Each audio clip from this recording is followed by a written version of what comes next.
Chapter 45, Halo Again.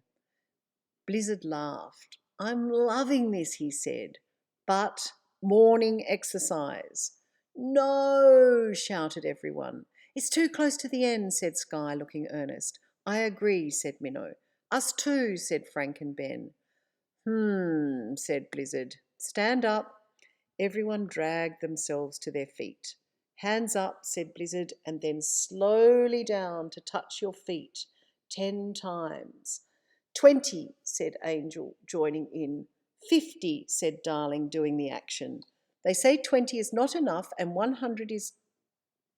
Sorry, they say 20 is not enough and 100 is too much. Blizzard grinned. "There you have it," he said. 50. A few people groaned, but most were enjoying their warm-up. Before they knew it, they'd reached 50. Some kept going to show off a bit, but most people sat back down expectantly. "Me, me, me," said Angel. "Okay," said Blizzard, handing her the pink manuscript. Angel smiled. "Thank you," she said. "Now, here we go." Chapter 45, Halo Again. Halo had awoken from his stupor, and while still a little woozy, he'd begun to fly across the room when he suddenly resumed his large Los Candelese size and crashed into one of the bookshelves. "Where's that stinker?" he shouted. "Careful," called Nell. "We're sorting it out," said Toll. I think I've written enough for now," whispered Nell, putting the golden pen into her pocket. "Can I keep the pen for now? And keep the book of endings our secret for now?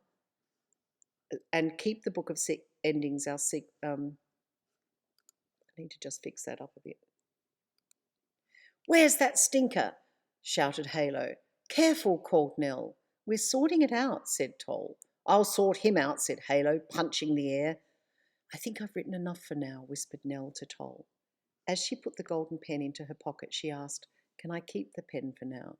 And keep the book of endings our secret for now, okay?" Or I think she might say, and let's keep the book of endings our secret for now. Okay? Toll nodded. Nell snapped the book shut and slid it into one of the nearby shelves. Oh no, well, she said she wants to keep it. Oh, okay. And let's keep the book of endings our secret for now. Nell snapped the book shut and slid it into one of the nearby shelves before Halo could see it. Halo was staggering all over the place, knocking down books and generally making a mess of things. "Halo," Nell said, trying to help Halo up. "The Overlord's gone off with Jax and Jute, but we think he's in Magran. We must go there straight away." While they made their way to Magran's town square, they discussed what to do. I should change the ending," Nell whispered to Toll. "We could go back. Only if we have to," said Nell. That doesn't make sense either. I don't think we need to say that. I think the ending is changed, isn't it? "Halo," Nell said, trying to help Halo stand up. "The Overlord's gone off with Jax and Jute, but we think he's in Magran. We must go there straight away." While they made their way to Magran's town square, they discussed what to do. "We have to be careful," said Toll. "Careful, schmereful," said Halo. "I'm not going to be careful." "You must," said Toll. "I've a feeling that Jax's wink meant something," said Nell. "Me too," smiled Toll. "Oh, sorry, me too," said Toll with a smile. "I've a feeling in my head," said Halo, "and it's not a very pretty one." "Oh, poor Halo," said Nell. "You were so brave." "Don't treat me like a child," said Halo in a huff. "I'm going to fix that Overlord good and proper when I see him." "Okay," said Nell firmly. "Just remember Durtar." "Durtar schmurtar," scoffed Halo. "He's in for it. I'll still like him. I'm just going to punish him a little. Anyway, how do you know he'll be in the town square?" "Just a hunch," said Nell, grinning at Toll. Sure enough, there was the Overlord sitting hunched over in the town square. "Oh," moaned Halo. "What's the matter, Over-Bover?" The Overlord only had time to raise his head in surprise before Halo brushed his wings across the Overlord's body, turning him to stone, or so it seemed. "That's for bashing my head in," said Halo, "and I'm warning you, if you so much as lift a finger before I come back with someone from the Council of Living Creatures, you'll have worse than me to deal with." Several little Nicks and Equins looked on. Halo stared at them. Looked on. Halo stared at them and then slowly swelled his body out to twice his normal Los Candelese size. "Where's Jax?" he boomed. The Nicks and Equins scurried away like mice. "Here I am," said Jax, coming out from one of the square's shops. "The Overlord told me to find some food. I was just trying to think of a plan, and then I heard you lot, so I decided to stay out of the way until you'd done something. And, well, it looks like you have." Jack suddenly burst into tears and ran across to Nell for a hug. "That was awful." "Terrible," said Nell. "Oh, hurry up," snapped Halo. "I've sent word to the Unmedusa. Where are the parents who've been turned into jewellery?" Halo was beaming, obviously very proud of himself. "Right," said Toll. "Let's get this unmedusing over, and then we can go home." The three parents had long since woken up. Toll and Jax decided they should be kept together for company, so they put all of them into Jack's pocket. So they put all of them into Jax's pocket. Jax could see that Petrel's mother was crying. She wished that she had a tiny tissue to give her, but she didn't. When they arrived in Imen City, a little woman met them at the city's gates. "Hello," she said, smiling warmly. "I'm Neril Lease, the Unmedusa. I've been waiting for you." "Pleased to meet you," said Halo, as if he was running the show. "I'm the one who wrote you into the story." Halo shook Neril Lease's hand so hard that she winced. "Thanks for writing me in," she smiled. "Do you have the items of jewellery?" Jax pulled the popcorn bracelet and the band of pearls from her pocket. "Are you sure this is safe?" she asked. "Safe as houses," laughed Neralise. "No one's ever died from unmedusing, whereas let me tell you, there have been quite a few near deaths during the whole medusing process." "How's it done?" asked Nell, looking anxious. "Oh, you lot are starting to sound like a bunch of explainists," snorted Halo. "Come on, and I'll buy you all a milkshake while we're waiting. See you in 5 minutes, Neralise." "No worries." With that, the Unmedusa disappeared and Halo was strolling towards a brightly lit milk bar. "Halo," whispered Nell, catching up to him, "what if she's not safe? We've been dealing with traitors all day." "Nell, she's as safe as my Blunston boots. Now will you please be quiet, sit down and have a milkshake?" Nell finally saw how full of doubt she was becoming, and she smiled at Halo. "Sorry," she said, "you're right. I'm just not used to seeing so many acts of treachery in such a short space of time." Both Toll and Jax had purple berry shakes, Nell had a hot coffee shake, and Halo had a green frothy concoction which he assured Nell was frog's vomit and parsley. Nell rolled her eyes again and muttered how grateful she was that their adventure was almost over. They all sat at a table with benches decorated with letters of the alphabet. Before they'd even finished their shakes, they were joined by Neralise and 3 strangers. "Please allow me to introduce Jute Helpman, Storm Shearwater, and Palace Shearwater. They are all in need of some sustenance. Halo, if you would be so kind as to order them something from the milk bar. It's difficult to go from having a stomach the size of a pin's head to suddenly having a stomach the size of an adult human being. There are a lot of tummy pangs, let me assure you." Jax looked overcome by sorrow. "Please allow me to apologise on behalf of my country for not accepting you when you came to the land of ice and fire," she said, her eyes full of tears. "We were so wrong." Palace squeezed Jax's hand. Please don't worry, it's all over now. I'd just like to sit down. Of course, said Nell, making room for them at the picnic table where they were sitting. They could hear Halo ordering 3 massively special shakes.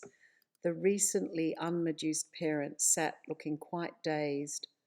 Finally, Storm Shearwater said, Thank you for bothering to come and find us. Being small seems to make time pass by so slowly.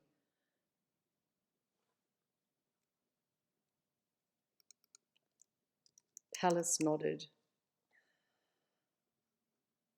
I know that doesn't make sense, but somehow that's what happens. We feel exhausted, as if we've been in prison for 20 years, but it's obviously been less.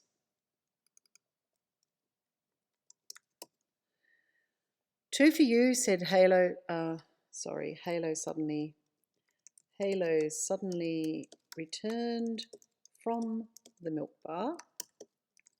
2 for you, said Halo firmly, and around 2 months for him. Oh, okay. Okay.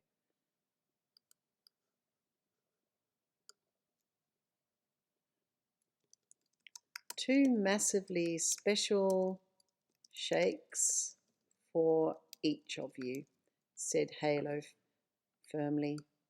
Said Halo, banging the big milkshakes onto the picnic table.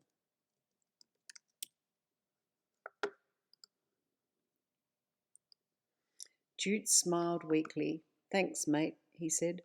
Drink up, said Halo, also slurping down an enormous shake. Being small makes you feel like you don't matter, said Jute. And after this, I'm even more determined to help people. Palace agreed. Me too, she said. Feeling like nothing is the worst thing in the world. And also, added Storm, being locked inside a book, inside words that go over and over and over with barely any change. It's appalling. You can't change any of it, said Palace.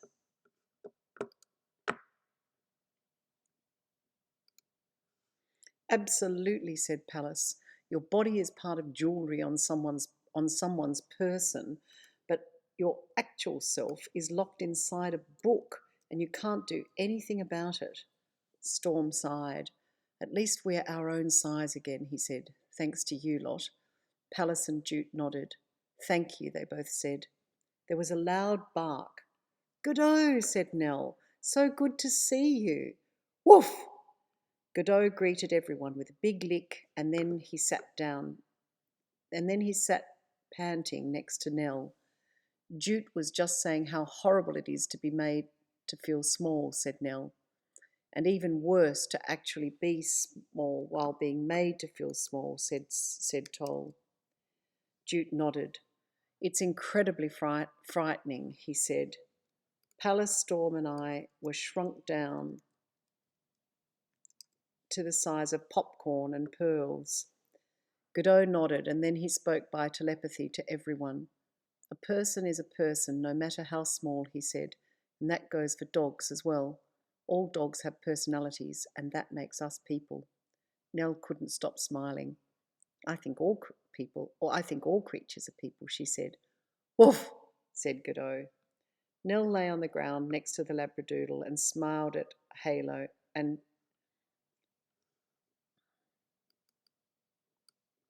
smiled. Oh, I don't think Nell would lay down. I think it's Toll. Toll lay down on the ground next to the Labradoodle and smiled up at Halo, who was handing out even more juices. Drink up, said Halo cheerily. After this, you're all having a training session about how to get out of here. These young'uns have just finished the pass-out unit, so I'm going to let them do most of the talking, but if you waste too much time getting over your unmeducing lag, you'll just take that much longer to get back to your families. And Nelly Belly, dearest, much as I love you, I'd like you to go home before all of us and let everyone know that we're all okay and on our way back. Nell was relieved to finally see her way clear to leave, but she was sorry to say goodbye to Godot. Goodbye, lovely one, she whispered. Goodbye, lovely one, she whispered to the labradoodle. Godot gazed at her with his lovely brown eyes. I think I know a shortcut, he telepathed. Nell grinned at Godot, loving him. It would be so good if the Shearwaters and Jute could skip the long training Halo usually gave. Godot might have a shortcut, she said. I think I'll go with him for a few minutes before I leave. You'd rather trust a dog than an angel, would you? Asked Halo, eyeing Nell suspiciously. She would, said Godot with a twinkle in his eye. So be it, said Halo, turning his back to Nell and Godot. We'll be back by the time you finish your shake, said Nell. Halo looked a bit miffed to be kept in the dark about Godot's shortcut, but Nell could see that he liked the idea of not having to run an entire training session. Your mum's up to something, he whispered to Toll, who tried to look as nonplussed as he could. Toll figured it would be wise not to let on that he knew where his mother might have gone with his precious golden pen. That would not be at all pleasing to Halo.